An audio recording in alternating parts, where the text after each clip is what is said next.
पिता निरर्थक जीव। बड़ी मुश्किल के बाद वह ऑफिस पहुंचा। आज उसका इंटरव्यू था।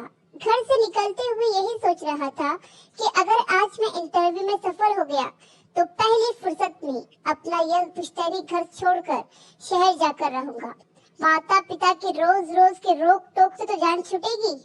सुबह जागने से लेकर रात को सोने तक होने वाली रोक टोक से परेशान हो गया हूँ। सुबह नहाने के लिए जाने लगो तो आदेश मिलता है कि पहले बिस्तर सीधा करो फिर नहाने जाओ। स्नान घर से बाहर निकलो तो आवाज आती है, नल ठीक से बंद कर दिया, तौलिया सही जगह पर रख दिया या यूं ही फेंक दिया। नाश्ता करके घर से निकलने का सोचो तो डांट पड़ती है, पंखा बंद किया या चल रहा है, पहले अपनी प्लेट समेट कर रसोई घर में रख दो फिर बाहर जाओ। रोज रोज क्या क्या सुनूं यार, बहुत परेशान हो गया हूँ। नौकरी मिले तो सबसे पहली फुर्सत में घर छोड़ दूंगा। ऑफिस पहुंचा तो देखा कि बहुत से उम्मीदवार बॉस की प्रतीक्षा कर रहे हैं। 10 बज गए थे। उसने देखा कि पैसेज की लाइट अभी तक जल रही थी। माँ की याद आई तो बत्ती बुझा दी। ऑफिस के दरवाजे पर कोई नहीं था। साइड में रखे वाटर कूलर से पानी टपक रहा था। उसको बंद कर दिया क्योंकि पिताजी की डांट याद आ गई थी। बाहर बोर्ड पर लिखा हुआ था कि इंटरव्यू दूसरी मंजिल पर होगा।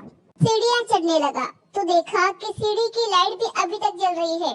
उसे बंद करके आगे बढ़ गया। बीच में एक कुर्सी आ गई तो उसे साइड में कर दिया ताकि किसी को ठोकर न लगे और आगे बढ़ गया तो देखा कि पहले से बहुत ही उम्मीदवार अंदर जाते हैं और जल्दी से वापस आ जाते हैं। मालूम करने पर पता चला कि वह सिर्फ एप्लीकेशन लेकर कुछ पूछते नहीं, वापस भेज देते हैं। मुझे डर लगने लगा कि पता नहीं अब मेरा क्या होगा। जब मेरा नंबर आया तो मैंने अपनी फाइल मैनेजर के सामने रखी। सारे सर्टिफिकेट्स और कागजात देखकर मैनेजर ने पूछा, कब से ज्वाइन कर रहे हो? उनका सवाल सुनकर मुझे ऐसा लगा कि कहीं ये मुझे अप्रैल फूल तो नहीं बना रहे। मैनेजर ने मुस्कुराते हुए कहा, नहीं, अप्रैल फूल नहीं, यह हकीकत है। आज के इंटरव्यू में किसी से कुछ पूछा ही नहीं, सिर्फ सीसीटीवी में तुम्हारा व्यवहार देखा गया है।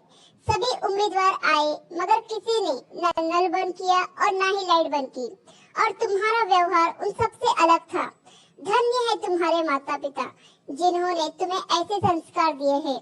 ये हमारा मानना है कि जिस व्यक्ति के पास सेल्फ डिसिप्लिन नहीं, वो चाहे जितना भी होशियार और चालाक हो, मैनेजमेंट और जिंदगी की दौड़ में पूरी तरह से सफल नहीं हो सकता। मैनेजर की बातें सुनकर मेरी आंखों में आंसू आ गए। मैनेजर की बातें सुनकर मेरी आंखों में आंसू आ गए कि जिन माता पिता को मैं छोड़ने वाला था, आज उन्हीं के दिए गए संस्कारों की वजह से मुझे बहुत अच्छी नौकरी लगी थी और मैंने ये तय कर लिया था कि आज घर पहुंचते ही सबसे पहले अपने माता पिता से माफी मांगकर उन्हें बताऊंगा कि आज अपनी जिंदगी की इस परीक्षा में उनकी छोटी छोटी रोकने और टोकने की बातों से सफल हो गया हूँ और उन्होंने मुझे जो शिक्षा और संस्कार दिए हैं उसके सामने मेरी डिग्री की कोई कीमत नहीं। जीवन यात्रा में सिर्फ शिक्षा का ही नहीं, सभ्यता और संस्कार का भी अपना एक अलग ही स्थान है। आशा करती हूँ कि कहानी आपको पसंद आई होगी। कहानी पसंद आई हो तो लाइक, सब्सक्राइब और शेयर करें और इस कहानी पर आपकी क्या राय है हमें कमेंट करके जरूर बताएं।